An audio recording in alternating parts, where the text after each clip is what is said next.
Muito bom dia, amados irmãos. Vamos dar início à nossa escola dominical, lendo a palavra de Deus na primeira carta aos Coríntios, capítulo 4, versos 6 a 13. Primeira carta aos Coríntios, capítulo 4, do verso 6 ao 13. Por que fazemos isso? Fazemos isso porque quando vamos nos reunir com alguém muito importante, no caso Deus, primeiro fala a pessoa importante. Ou seja, primeiro ouvimos a Bíblia, a voz de Deus, a palavra de Deus, e depois falamos nós. E quando nós falamos, a primeira coisa que temos a dizer é dizer que não somos adequados, pedir perdão pelos nossos pecados. Então vamos ouvir a palavra de Deus, primeira carta aos Coríntios, capítulo 4, versos 6 a 13. Nos diz assim a palavra do Senhor: estas coisas, irmãos, apliquei-as figuradamente a mim mesmo e a Apolo, por vossa causa, para que por nosso exemplo aprendais isto, não ultrapasseis o que está escrito, a fim de que ninguém se ensoberbeça a favor de um em detrimento de outro. Pois quem é que te faz sobressair? E que tens tu que não tenhas recebido? E se o recebeste, por que te vanglorias, como se não o tiveras recebido?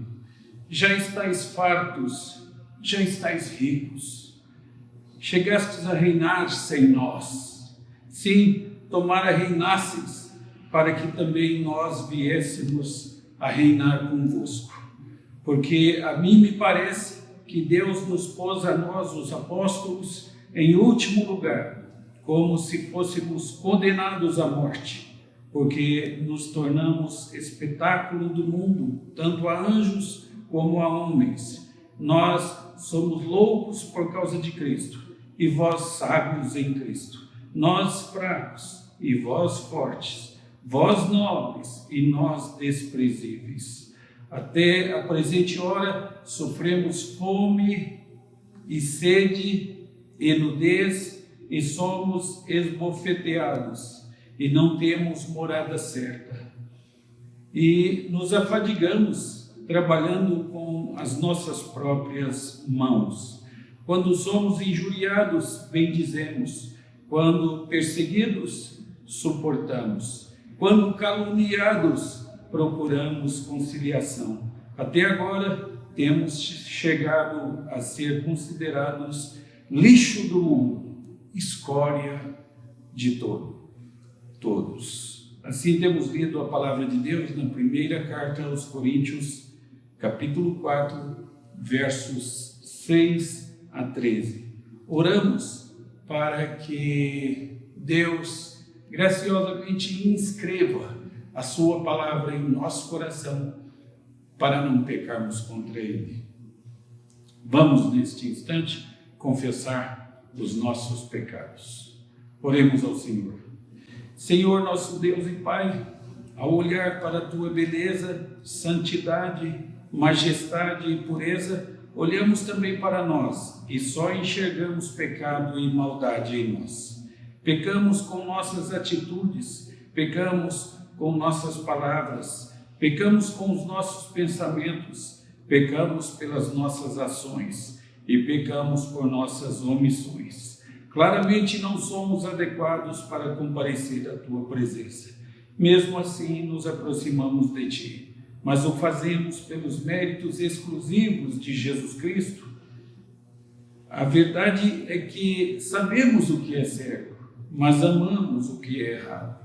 Confessamos os nossos pecados e renovamos nossos propósitos de fidelidade a Ti, pois nós oramos em nome de Jesus. Quero convidá-los a acompanhar um dos cânticos da mocidade.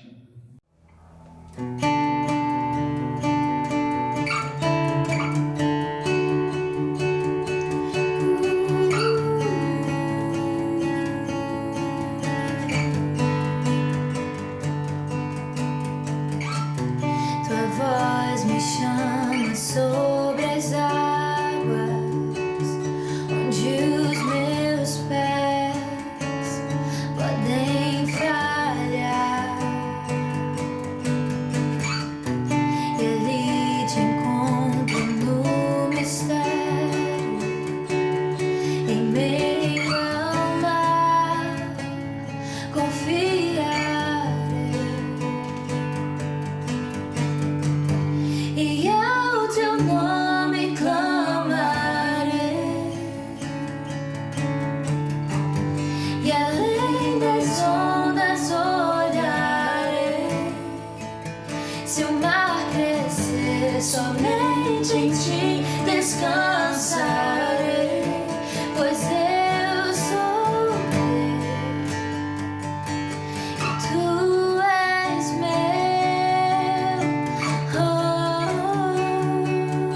águas eu caminho, por onde quer que chames, leva-me mais fundo do que já estive, e minha fé será mais firme, Senhor, em tua presença.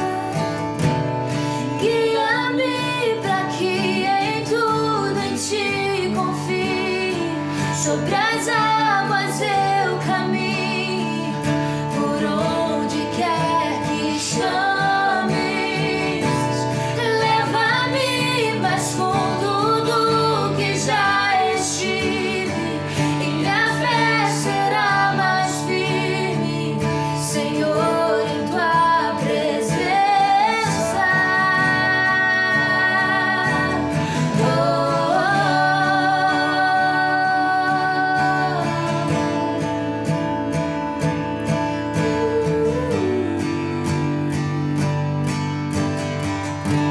E ao teu nome clamarei,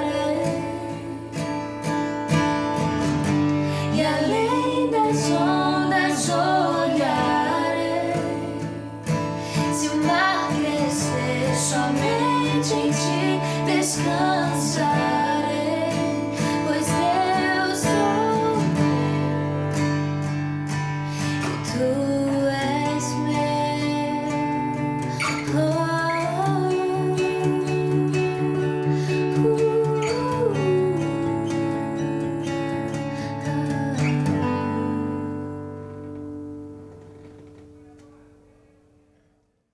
Vamos, neste momento, orar, intercedendo pela nossa igreja, pelo nosso país e intercedendo pelo mundo que sofre com esta pandemia. Oremos. Ó Deus, em cuja presença nos encontramos, chegamos diante de Ti para derramar o nosso coração e para dizer que não temos a quem recorrer senão a Ti somente.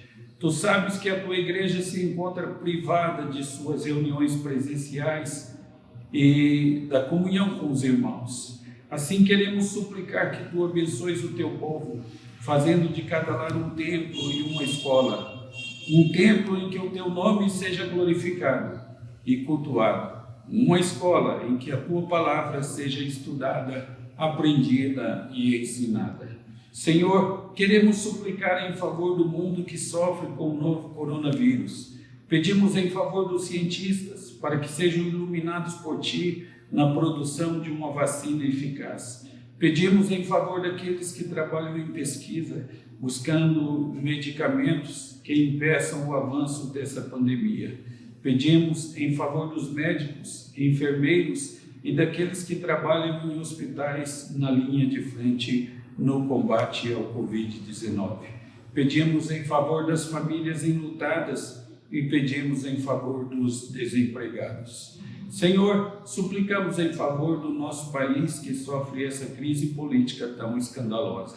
Pedimos em favor dos vereadores, prefeitos, deputados estaduais, governadores, deputados federais, senadores, do presidente da República e seus ministros e do sistema judiciário. Rogamos que inclines o coração de nossos líderes para que decidam coisas boas para o nosso país e para que assim o Teu povo viva em paz. Pedimos isso em nome de Jesus. Amém. Muito bem, irmãos. Domingo passado tivemos uma eleição para prefeitos das cidades e vereadores. Domingo passado foi dia 15 de novembro, dia da proclamação da República. Quero começar definindo este nome. República significa coisa pública, vem da língua latina, coisa pública. E os funcionários públicos, isso quer dizer empregados do povo, servos do povo. Também no domingo nós estudamos os versos de 1 a 5 do capítulo 4, domingo passado. E nós observamos que há ali vários nomes para a servidão, os servos de Jesus Cristo. E um desses nomes é o de diácono, que significa aquele que serve. E o outro nome é despenseiro, e aquele que administra, que tem uma autoridade, não sua, mas uma autoridade que lhe foi dada pelo dono da casa. E nós fizemos uma relação no sentido de que os presbíteros, o pastor, os diáconos são servos de Deus para servir o povo de Deus. Assim como os funcionários públicos também são servos do povo, empregados do povo. Hoje eu quero falar um pouco mais sobre o retrato do servo. Como é que se apresenta o servo? Não é possível encontrarmos um exemplo de servo, um exemplo de humildade maior que o exemplo de Jesus Cristo, nosso Senhor e Mestre. Ele, sendo Deus do universo, desceu do seu trono no céu e tornou-se homem igual a nós. Como homem, ele foi um exemplo de humildade. Ele que tinha todo o direito à glória, ele só exaltou ao Pai. E ele que tinha o direito de orgulhar-se de si próprio, recusou-se à jactância. E ele que tinha direito a toda a riqueza do mundo, abandonou tudo e se fez pobre. Enfim, ele não tinha nada que fosse dele próprio. Ele nasceu no estábulo de outro homem. Imaginaram isso? Ele foi posto na manjedoura de outro homem. Manjedoura poderia também ser traduzido por coxo, quando nasceu. Um coxo onde o gado se alimentava. E ele pregou ao povo de dentro de um barco, mas de dentro de um barco de outro homem. Ele comeu a sua última ceia no cenáculo, mas o cenáculo de uma outra pessoa. Ele morreu pelos pecados de outros homens. E ele foi posto numa sepultura também de outro homem. Isso não é tudo. Ele também disse que nós, os seus discípulos, devemos viver deste modo. Não devemos viver para nós, mas devemos viver para o bem do nosso próximo. Nós devemos viver para os outros. Eu já tenho dito aqui que as árvores não se alimentam dos seus próprios frutos. Eu já tenho dito aqui que nenhum dos dons da igreja foi dado para orgulho próprio ou para a satisfação própria de quem o possui. Quem canta, canta para os outros. Quem ensina, ensina os outros. E quem incentiva, incentiva os outros. Enfim, os dons são dados para servir aos outros. É assim que a Bíblia nos ensina, e é assim que devemos agir. E este é o retrato do nosso Mestre, e é a Ele que nós devemos imitar, é a Ele que nós devemos seguir. Não devemos querer nada para nós neste mundo, nada para nós, porque nada é nosso. Tudo é de Deus, confiado a nós para o serviço ao nosso próximo. No Evangelho de João, no capítulo 13, no verso de número 15, nós lemos assim: porque eu vos dei um exemplo, para que, como eu vos fiz, façais vós também. E na carta aos Filipenses, capítulo 2, nos versos 5 a 7, nós vemos este exemplo. Tende em vós o mesmo sentimento que houve também em Cristo Jesus, pois ele, subsistindo em forma de Deus, não julgou como usurpação ser igual a Deus. Antes, a si mesmo se esvaziou, assumindo a forma de servo, tornando-se em semelhança de homens e reconhecido em figura humana. Filipenses 2, versos 5 a 7. Em ambas essas passagens, tanto a de João quanto a de Paulo, no caso aqui na carta aos Filipenses, em ambas as passagens, nós somos lembrados de que ser cristão é viver como Jesus Cristo viveu. O nome significa pequenos Cristo, cristão, pequeno Cristo. Quando olho para mim, me sinto tão longe desse ideal, me sinto tão afastado disso e quero tanto servir a Deus desta natureza. E embora nós sempre saibamos o que é certo, por vezes nós preferimos o que é errado. É importante não só saber o que é certo, mas é importante também fazer o que é certo. Deixar de olhar para nós mesmos, para o nosso bem-estar e olhar para o nosso próximo.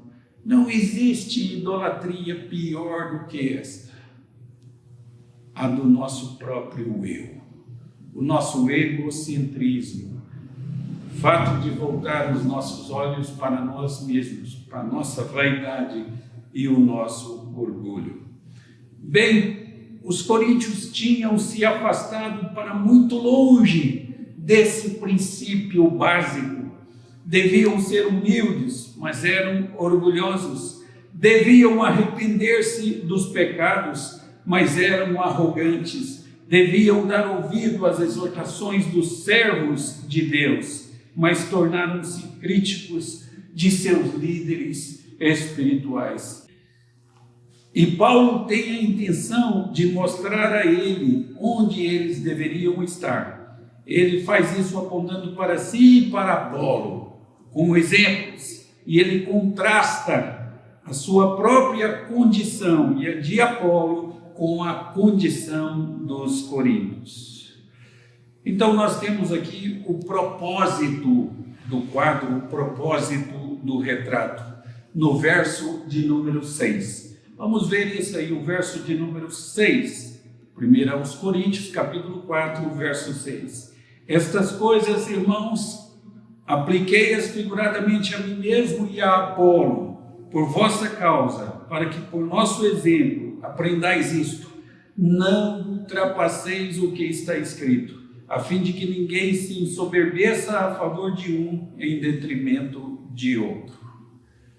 Verso de número 6. Paulo havia falado contra as divisões que estavam acontecendo na igreja de Corinto. Essas divisões tinham a ver com a liderança. Os coríntios exaltavam certos líderes e os coríntios rejeitavam outros líderes. E assim, alguns chegaram a julgar até mesmo ao próprio apóstolo Paulo. E foi por isso que Paulo mostrou, nos versos de 1 a 5 do capítulo 4, que só Deus é o nosso juiz. Agora, quando nós chegamos no verso 6, ele resume os seus ensinos sobre este assunto. Então nós temos primeiro uma aplicação pessoal. Nós temos assim: estas coisas, irmãos, apliquei-as figuradamente a mim mesmo e a Apolo por vossa causa. Então, uma aplicação bem pessoal. Paulo não deu um relatório do seu ministério para demonstrar a pessoa maravilhosa e fantástica que ele era. Não, ele não fez isso. Ele não está enviando um currículo para arrumar um emprego, e ele usa a si próprio e a Apolo para dar um exemplo de como deveria ser a forma que os coríntios deviam viver, aplicando essas lições na vida deles. E ele diz: por nosso exemplo aprendais. Por nosso exemplo aprendais. Acho isso maravilhoso. Vocês devem viver como eu vivo. deve imitar a mim como eu imito a Jesus Cristo. Essa era a colocação de Paulo. Por nosso exemplo aprendais. Você pode dizer isso para o seu vizinho, você pode dizer isso para os seus parentes, você pode dizer isso para os seus colegas de serviço, você pode dizer isso para os seus colegas de classe de aula, pelo nosso exemplo aprendais. Veja, e nós temos depois uma lição de moderação. Vamos novamente ler o texto. Para que por nosso exemplo aprendais isto, não ultrapasseis o que está escrito, a fim de que ninguém se ensoberbeça a favor de um em detrimento de outro. Isso é dirigido àqueles que pensavam ser os líderes espirituais da igreja de Corinto. Paulo não os menciona pelo nome, e ao invés disso, ele usou a si próprio e a Apolo como exemplo do que um líder espiritual deveria realmente ser. Ele deve ser um servo, um funcionário público. Ele não deve tentar exaltar a si mesmo, ele não deve tentar ganhar popularidade, ele deve servir. Ele é um servo dos outros, um servo de Deus em benefício dos outros. Servimos a Deus em benefício da igreja. E Paulo diz: vejam o que fazemos. Vejam o que fazemos. E não ultrapassem isso. Há tanta gente hoje que ultrapassa o que está escrito. Eu quero dizer uma coisa a você. Se alguém vier até você e disse: olha, eu tenho uma palavra de Deus para você, uma revelação de Deus para você, então diga o seguinte: mostre-me isso na Bíblia, porque a revelação de Deus para nós está na Bíblia. E se alguém disser: não, o que eu tenho para dizer é uma revelação de Deus, mas não está na Bíblia, diga: é mentira. Porque o apóstolo Paulo ensina aqui na carta aos Coríntios: não ultrapasseis o que está escrito. Isso é o que ele ensina. Havia um problema, evidentemente, na igreja de Corinto. Os coríntios tinham montado os próprios padrões deles de como um ministro de Deus devia ser. Quem sabe, como um teólogo conceituado, como o apóstolo Paulo, ou quem sabe, como um grande pregador, como Apolo, ou quem sabe como um discípulo pessoal de Jesus Cristo, o apóstolo Pedro, ou quem sabe só serviria para ser ministro daquela igreja o Senhor Jesus Cristo. Bem, esse era o padrão da igreja de Corinto. E além disso, não há nenhuma indicação de que esta pequena lista seja completa. Talvez eles ainda exigissem mais dos ministros. E também poderia ter havido outras partes que glorificavam outros líderes dentro da igreja. E até mesmo alguns que tentavam ser eleitos para essas posições por meio de subterfúgios e coisas não recomendadas. Se este fosse o caso, Paulo escolhe então não mencionar isso aqui. Ao invés disso, ele usa a si próprio e ele usa Apolo como exemplos. Se eles derem ouvido e se seguirem esse exemplo como servos de Deus, então cessarão as divisões da igreja, cessarão os problemas da igreja. Quais as lições a serem aprendidas? Temos aí 3 dessas lições para serem aprendidas. Primeiro, podemos seguir o exemplo de Paulo no serviço, na dedicação, no diaconato, no servir. Como deveríamos nos conduzir dentro da igreja? Olhe para Paulo e veja como ele se conduzia. É assim que você deve se conduzir. Às vezes é difícil perguntar o que faria Jesus em meu lugar. Afinal de contas, Jesus era perfeito e nunca cometeu erros. Mas podemos perguntar o que Paulo faria em meu lugar. E então fazer o exemplo de Paulo, seguir o exemplo de Paulo.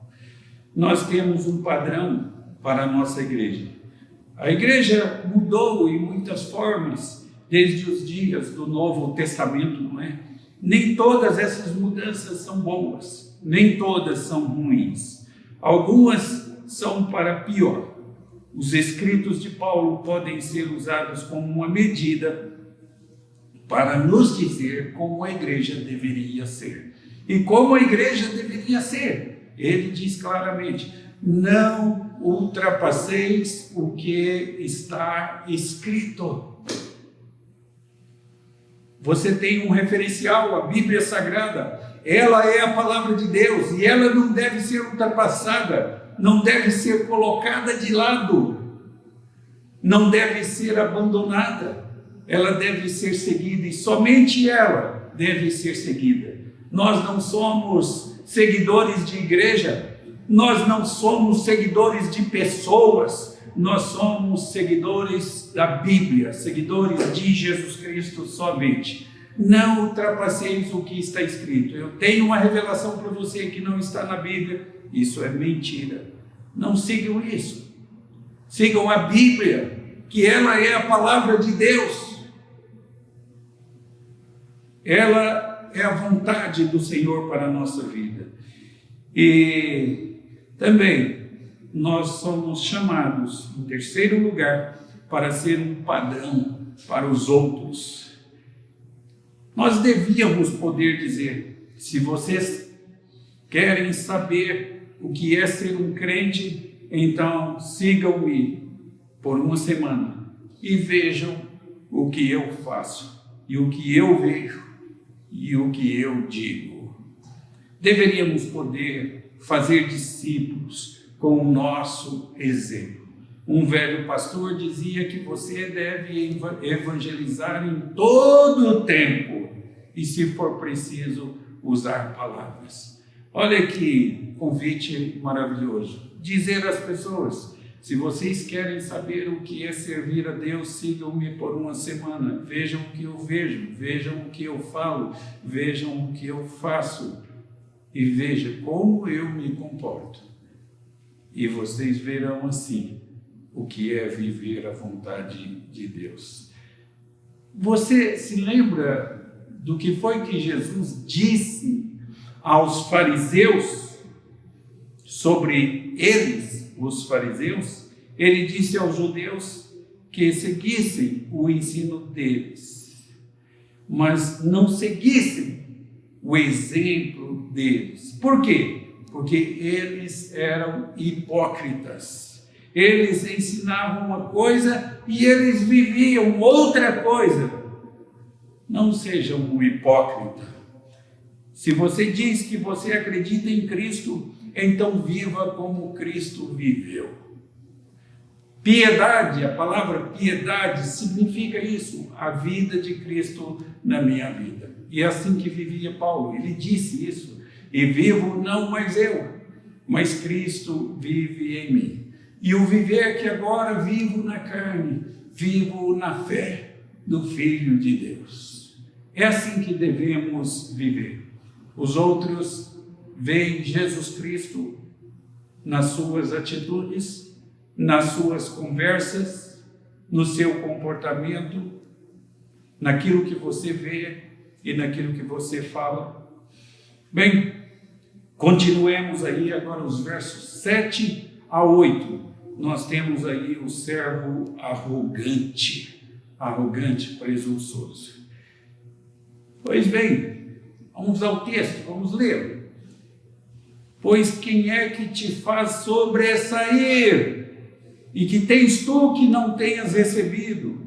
E se o recebeste, porque te vanglorias como se não o tiveras recebido? Já estáis fartos Já estáis ricos, chegastes a reinar sem nós. Sim, tomara reinasseis, para que também nós viéssemos a reinar convosco. Versos 7 e 8. Paulo põe o seu foco agora naqueles que se consideravam superiores. Eles não receberam essa perspectiva da Bíblia. Deus não lhes disse que glorificassem a si próprios. A Bíblia não nos manda honrar a nós mesmos.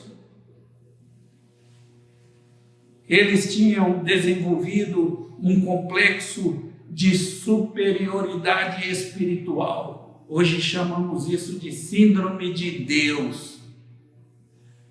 Diz que só a única diferença entre alguns homens é que alguns pensam que são deuses e os outros não têm dúvida nenhuma. Então, que horrível essa idolatria do ego. É a pior idolatria que tem, a de nós mesmos. Bem, vamos ver então a realidade da graça ensinada neste texto. O apóstolo Paulo diz claramente: que tens tu que não tenhas recebido, e se o recebeste, porque te vanglorias como se não tiveras recebido. Verso 7. Observe aí, veja aí com clareza o princípio da graça. Deus declara que tudo que você tem feito foi dado a você.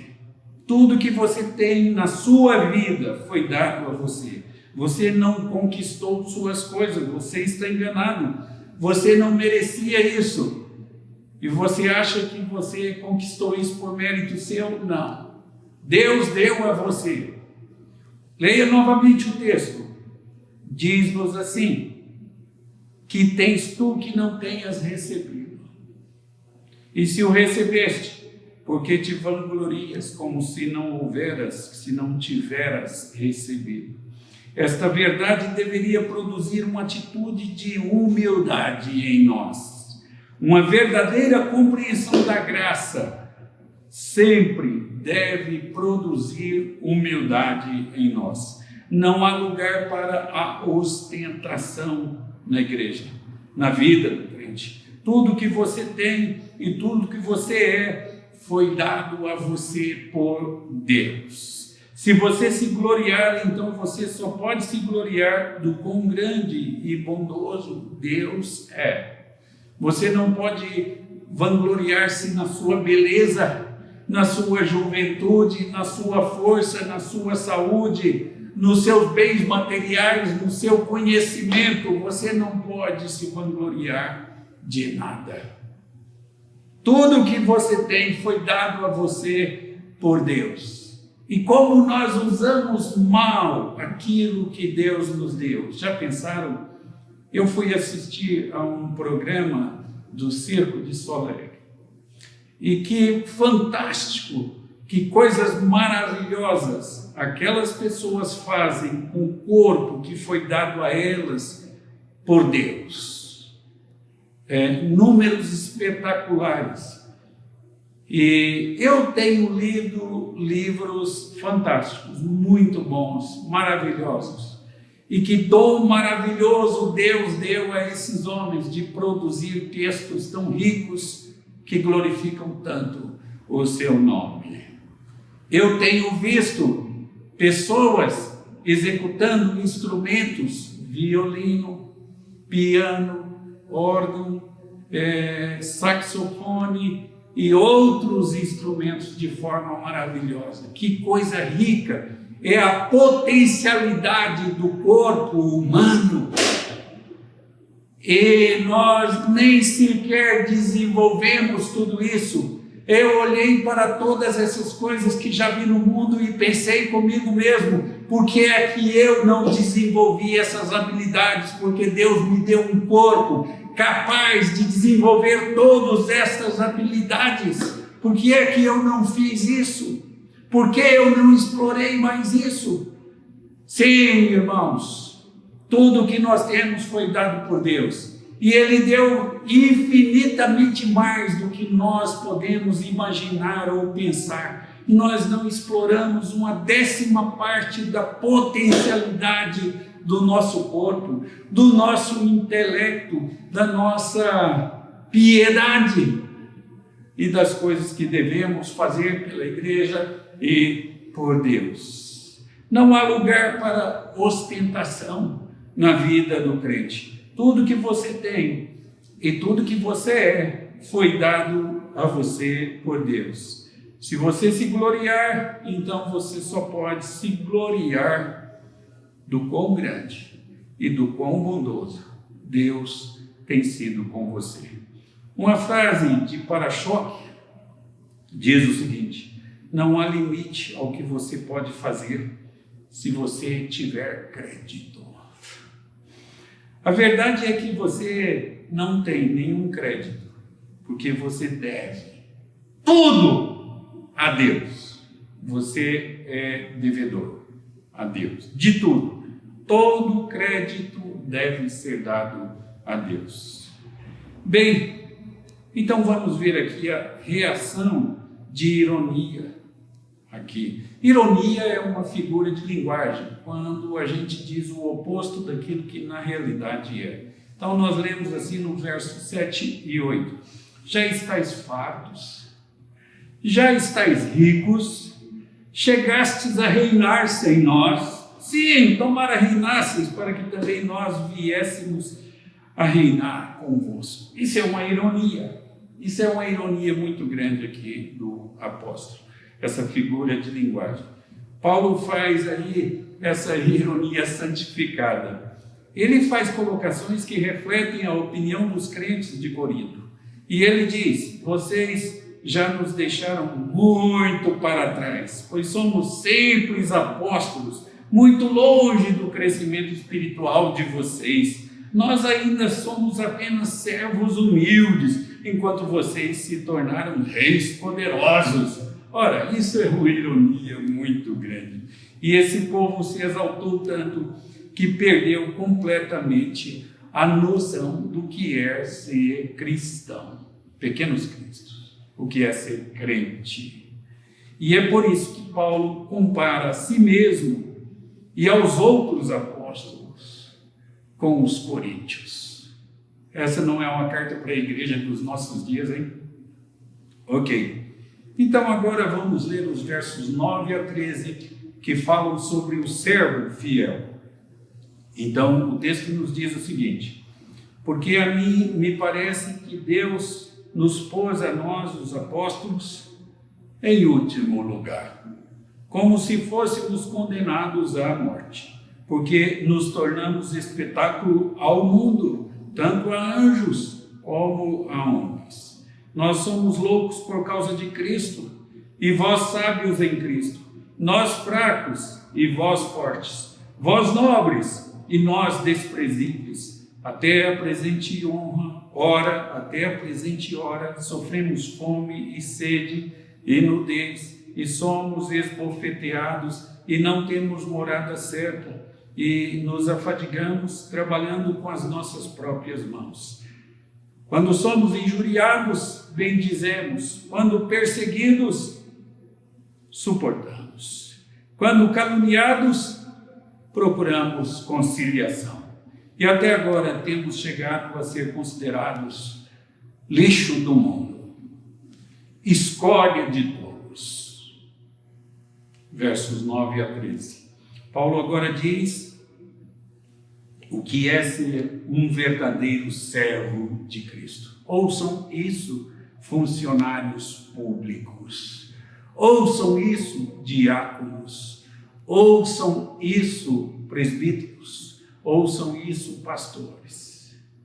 Nós somos servos de Cristo. Não existimos para a nossa honra e para a nossa glória. Existimos para a glória de Deus. E fomos colocados nesta posição para servir a Deus, servindo ao povo.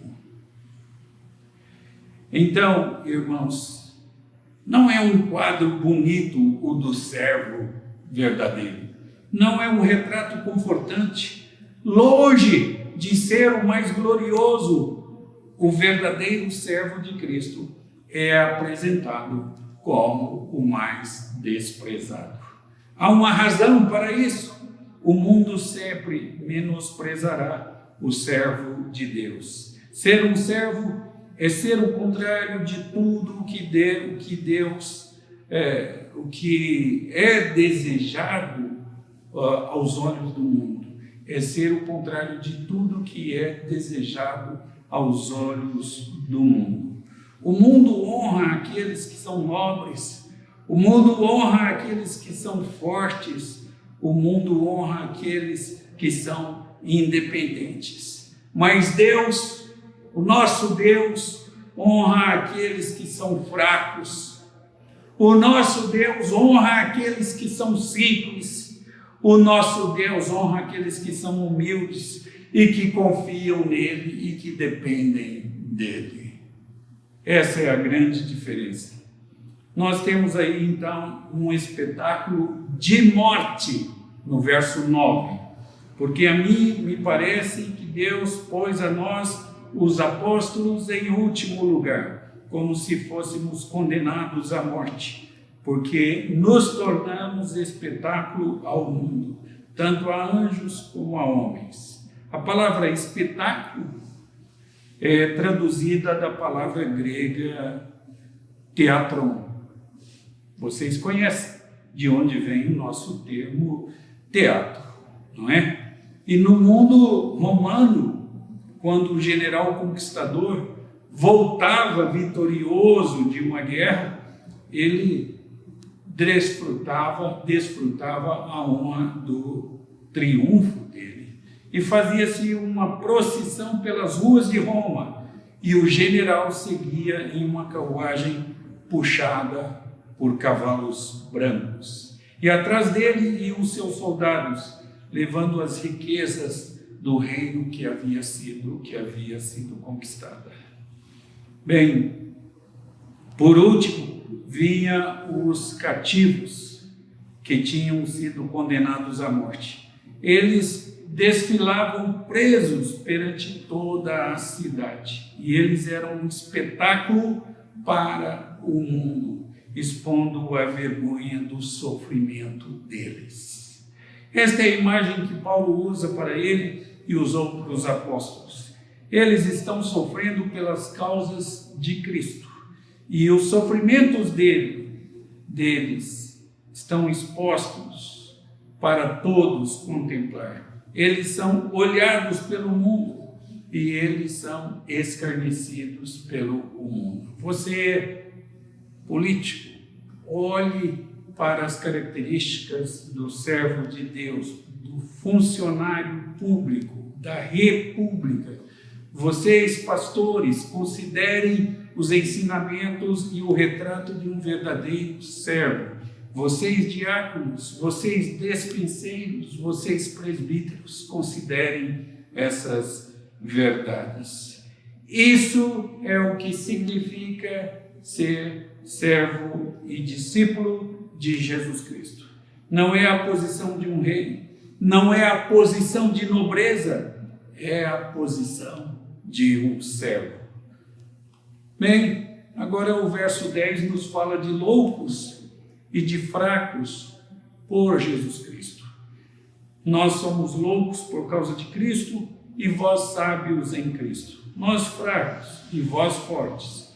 Vós nobres e nós desprezíveis. Paulo continua com a sua ironia aqui. Ele continua com a comparação deles e dos demais apóstolos, dele e dos demais apóstolos, com os coríntios. Os coríntios são reis, são sábios, são fortes, são nobres. Os apóstolos são servos, são loucos por causa de Cristo, são fracos, são desprezíveis. Veja a comparação aí de Paulo. Os coríntios ainda consideravam que a cruz de Cristo era loucura. Eles consideravam a sua mensagem infantil e tinham vergonha de serem achados servos de Cristo. Eles queriam sabedoria, poder, reconhecimento e popularidade. Era o que os crentes de Coríntios queriam. Bem, nós temos aqui agora uma palavra sobre sofrimento no verso 11. Diz assim: até a presente hora sofremos fome e sede e nudez, e somos esbofeteados e não temos morada certa. Verso 11. Quão diferente é isso da teologia da prosperidade que é pregada em tantos púlpitos hoje. Isso é ensinado frequentemente, se você é um filho de Deus, então Deus lhe dará muito dinheiro e satisfará todas as suas necessidades e tudo irá bem para você. Eles ensinam que se você estiver passando por sofrimento, é porque deve haver algum pecado escondido em sua vida. Isso não é o que Paulo retrata como a porção do servo de Cristo. Ele pinta o quadro do servo como aquele sofredor, o servo sofredor.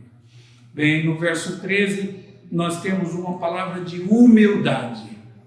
Que virtude difícil para ser buscada.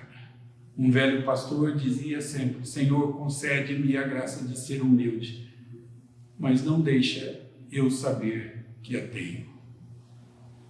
Porque quando eu digo que sou humilde, já nisso há orgulho. Então o verso 13 diz assim: quando caluniados, procuramos conciliação. E até agora temos chegado a ser considerados lixo do mundo, escória de todos. Veja aí, os coríntios se viam como crentes de elite. Paulo apresenta um quadro totalmente diferente do servo de Cristo. Ele diz que aos olhos do mundo, os servos de Cristo são vistos como lixo. Como lixo. Você vê o que Paulo fez? Apresentando a si e aos próprios servos de Cristo dessa maneira humilde, ele expôs o orgulho, a jactância e a autossuficiência dos crentes de Coríntios. Paulo sabia que o problema básico dos coríntios era a vaidade. Essa é a raiz da maioria dos problemas espirituais. Isso é visto desde a queda do homem no jardim do Éden.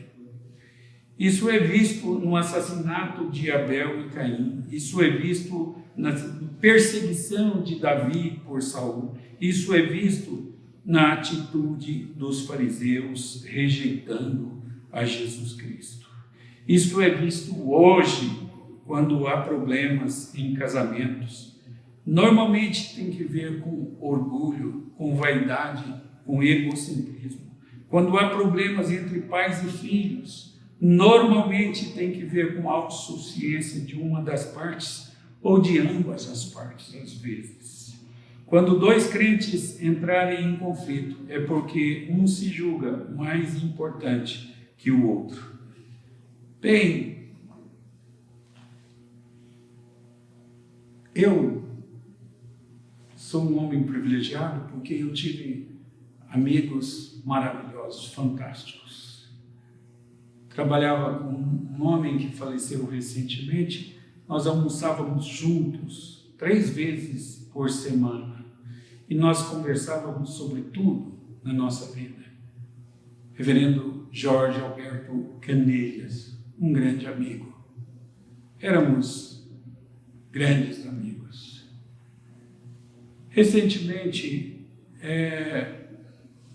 um outro grande amigo com quem dividi minhas horas alegres, minhas horas felizes, foi acometido por um câncer. E ele lutou, fez o que pôde, mas permaneceu firme e no final Deus o chamou. Isso em uma mesma semana, reverendo Jorge Canelhas, presbítero José Salles. E meu grande mentor, desde que vim para São Paulo, chamava-se João Alves dos Santos. Um grande amigo, de quem aprendi muito, me ensinou os primeiros passos e me ajudou muito. Um grande companheiro com quem trocávamos ideias. Um desses colegas, quando estudávamos, reverendo Antônio Luiz, é um irmão de verdade. Andamos juntos grande parte da nossa vida. Foi pastor aqui da 7ª Igreja por um longo tempo. E agora eu venho tentando substituir e fazer aquele trabalho maravilhoso que ele fazia, que eu não consigo fazer. Bem, irmãos, fui um homem privilegiado. Tive grandes amigos assim. Tive grandes amigos. E tenho grandes amigos que ainda estão vivendo e com quem troco ideias sempre. Mas, quando eu considero tudo que aprendi com essas pessoas e os privilégios que tive com essas pessoas, elas partiram, todas que eu mencionei aqui. João Alves dos Santos, Luiz Antônio Gomes da Silva, Jorge Alberto Canelhas e presbítero José Salles Alvim. Eles partiram. Eles foram acometidos por um problema que não dependia deles. E no dia certo, determinado por Deus, o Senhor os chamou para junto de si. Mas quantos problemas nós temos que dependem de nós? Basta que nos humilhemos, basta que eliminemos de nossa vida o orgulho, basta que retiremos de nossa vida a vaidade. E então teremos os problemas resolvidos.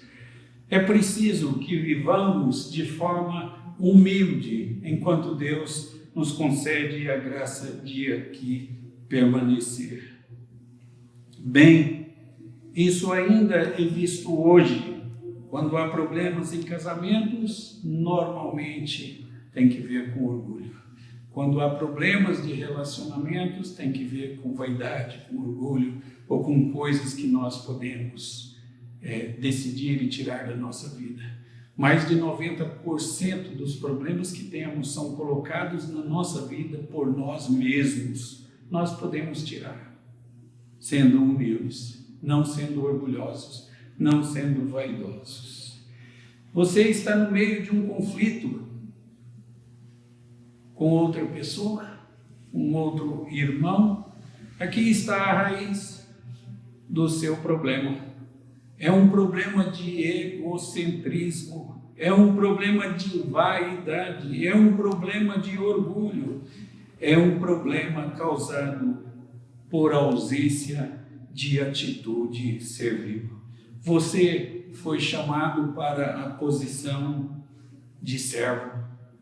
Você foi chamado para uma posição também elevada. Você foi chamado para ser servo de Jesus Cristo. É um meio de você descobrir se realmente é servo, a sua reação quando você é tratado como um servo. Há muitas ovelhas que estão disfarçadas e, na verdade, são lobos. Se você quiser saber se elas são lobos ou se são ovelhas, cutuca elas com uma vara. E pela reação delas, você vai saber se são ovelhas ou se são lobos. Deus nos abençoe e nos ensine e nos conceda a graça da servidão. Amém. Em virtude do que acabamos de aprender em nosso estudo da Palavra de Deus, vamos orar em resposta a Deus. Oremos. Senhor nosso Deus e nosso Pai, louvamos o Teu nome pela Tua Palavra. Ela nos ensina a orar pelos motivos corretos. Ajuda-nos a lê-la, ajuda-nos a compreendê-la e, compreendendo-a, colocá-la em prática em nossa vida. Queremos orar na direção correta, pelos motivos corretos e com confiança. Queremos ser filhos melhores, queremos amar o próximo e queremos te amar acima de todas as coisas. Queremos, Senhor, ter paz com todos os povos. Queremos ser um verdadeiro templo onde os homens venham buscar a Deus. Queremos desempenhar nosso ministério, desenvolver nossos dons para que sejamos úteis no Teu reino. Queremos caminhar de forma diferente, ver a luz, ser compassivos, agir como Cristo, viver sem presunção, exibir uma natureza renovada e queremos usar aquilo que foi criado para nós. Queremos não apenas saber o que é certo, queremos também fazer o que é certo. Pedimos isso em nome de Jesus. Amém. Vamos acompanhar mais um dos cânticos da mocidade.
Recebei a bênção, que a graça de nosso Senhor Jesus Cristo, o amor de Deus, o nosso Pai, o poder, a comunhão, a consolação e os ensinos do Espírito Santo estejam com vocês e com todo o povo de Deus espalhado pela face da terra, hoje e pelos séculos dos séculos. Amém.